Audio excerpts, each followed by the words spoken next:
Habari za wakati wanapai.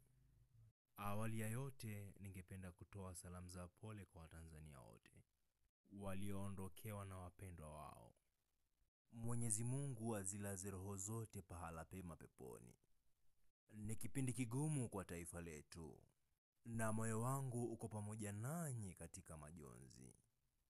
Kwa wote tulioguswa na msiba huu, tukumbuke kuwa sisi sote ni wamoja. Katika chaneli hii ya simulizi dhahiri, kila post itakayowekwa itafuatwa na ujumbe wa maombolezo kama ishara ya heshima, upendo na mshikamano wetu kama jamii ya Wanapayonea na taifa kwa ujumla. Tunaungana na familia zote katika maombi na faraja.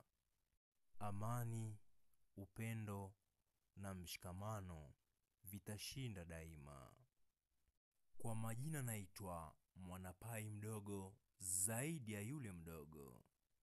Sasa tuanze kazi.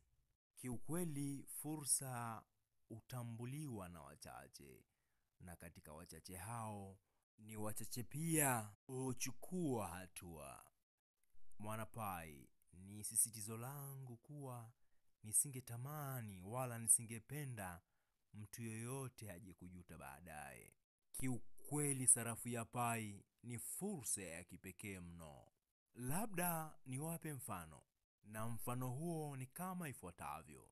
Katika semina moja ya mkufunzi mmoja wa CRDB Bank, aliwahi kusema kuwa katika ulimwengu huu wa sarafu za kidigitali, usipokubali kujua vitu kwa hiari, basi utakuja kujua kwa lazima, tena kwa gharama kubwa. Kwa sababu kwa wakati huo ulimwengu utakuwa unazungumza lugha nyingine kabisa, lugha usioifahamu, lugha usioweza kuielewa, lugha ambayo ili uielewe ni lazima ikugharimu fedha, muda na uelewa pia. Tunza video hii kwa kuja kunikumbuka baadaye, lakini itakuja kuwa ni sherehe kwa wale wote mtakaokubali kujifunza kwa hiari, maana uelewa ni silaha. Tuitazamie pai. Pai kwa sasa upatikanaji wake bado ni bure, japo upatikanaji wake unagharimu muda kidogo kwa sasa, tukijaribu kulinganisha na wakati wa nyuma. Tukizungumzia kwa wale wenye uwezo wa kuinunua sarafu hii, bado ni fursa kwao kwa sasa, kwa sababu gharama ya upatikanaji wa sarafu hii bado iko chini kabisa. Lakini pia naamini wako ambao wanaziba masikio yao, wanayatia pamba, hawataki kuelewa, hawataki kuchukua hatua. Tafadhali, sipendi uje kuikumbuka video hii kwa majonzi. Natamani uje kuikumbuka video hii kwa shangwe na nderemo, kwamba nawe ulikuwa miongoni mwa safari hii. Naomba tuchimbe pai, tusipuze, tuchimbe pai, tusikate tamaa, tuchimbe pai. Tutakuja kufurahi sana. Ni kweli Watanzania wengi hatujazoea kufanya investment ya miaka mirefu.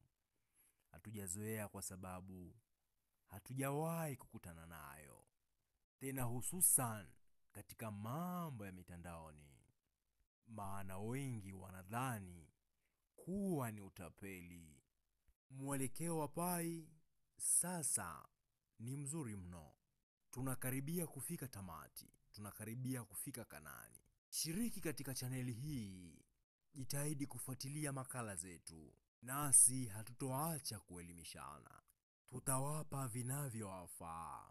Tutatoa elimu mbalimbali, elimu za kuepukana na maharamia, ana hakuna popote penye pesa pasipokuwa na maharamia. Ikiwa una maswali, ushauri, tafadhali tuandikie hapa, pasipo kusahau kulike, kushare